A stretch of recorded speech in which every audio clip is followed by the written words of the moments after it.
الحمد لله رب العالمين والصلاة والسلام على أشرف الأنبياء والمرسلين وعلى آله وأصحابه ومن تبعهم بإحسان إلى يوم الدين أما بعد۔ اللہ تعالیٰ کا احسان ہے، اس کا فضل ہے کہ دلوں کے اعمال کی یہ گفتگو ہم سن رہے ہیں۔ گزشتہ درسوں میں ہمارے ساتھ گفتگو تھی رقیہ کے بارے میں کہ رقیہ کسے کہتے ہیں۔ تو جیسے ہم نے آپ کو بتایا تھا کہ رقیہ شرعیہ یعنی وہ رقیہ جس کی اجازت ہے، جو جائز ہے، قرآنی آیات کے اس مجموعے کا نام ہے جن کو ہر طرح کی بیماری سے شفا کے غرض سے پڑھا جاتا ہے۔ قرآن مجید، دعائے مسنونہ، ادعیہ مسنونہ اور اوراد مؤثورہ پڑھنے، سننے اور ان کے دم کرنے سے شفا حاصل ہونا قرآن مجید اور احادیث مبارکہ سے ثابت ہے۔ تو لہذا رقیہ شرعیہ سننا، پڑھنا یا اس کو سنانا درست ہے، اسی کو رقیہ کہتے ہیں۔ گزشتہ درسوں میں ہم نے اس بات کا ذکر سنا کہ رقیہ جائز ہے جب اس میں 3 شرطیں پائی جائیں۔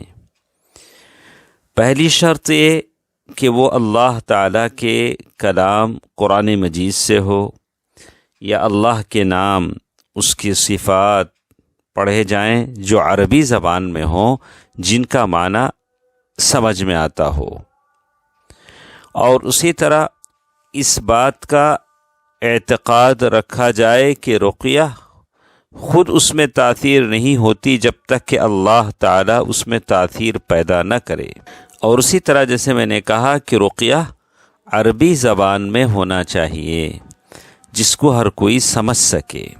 ایک دوسری چیز جو آج کی اس درس میں ہمارے ساتھ ہے کہ رقیہ کب ناجائز ہے، اس کی کچھ باتیں انشاءاللہ آج کے اس درس میں ہم پڑھیں گے۔ ایسا رقیہ جو جائز نہیں ہے وہ رقیہ جو ان شرطوں سے خالی ہو اور وہ بدعت پر مشتمل ہو، یعنی سورہ محمد 14 مرتبہ پڑھنا یا 3 مرتبہ لگاتار پڑھنا، یہ ساری چیزیں ایسی ہیں جس کی کوئی سند ہمارے پاس نہیں ہے۔ کہ جیسے بہت سارے کہتے ہیں کہ شادی اگر کسی کی نہیں ہو رہی ہے یا کسی کو شفا نہیں مل رہی ہے تو وہ سورہ محمد 14 مرتبہ پڑھے یا اس کو سنے، 3 دن مسلسل پڑھے مغرب کی نماز کے بعد، تو اس کی مراد پوری ہو جاتی ہے۔ تو اس طرح کا سورہ کا تعین کرنا یا وقت کا تعین کرنا، خاص مغرب کے بعد یا دن کے بعد، یہ ساری بدعت کی چیزیں ہیں جو صحیح سند سے یا اس کی کوئی دلیل ہمارے پاس نہیں ہے۔ اسی طرح اگر رقیہ میں کوئی ایسے الفاظ ہوتے ہیں جس کے معنی سمجھ میں نہیں آتے ہیں، یہ رقیہ ہے جو جائز نہیں ہے۔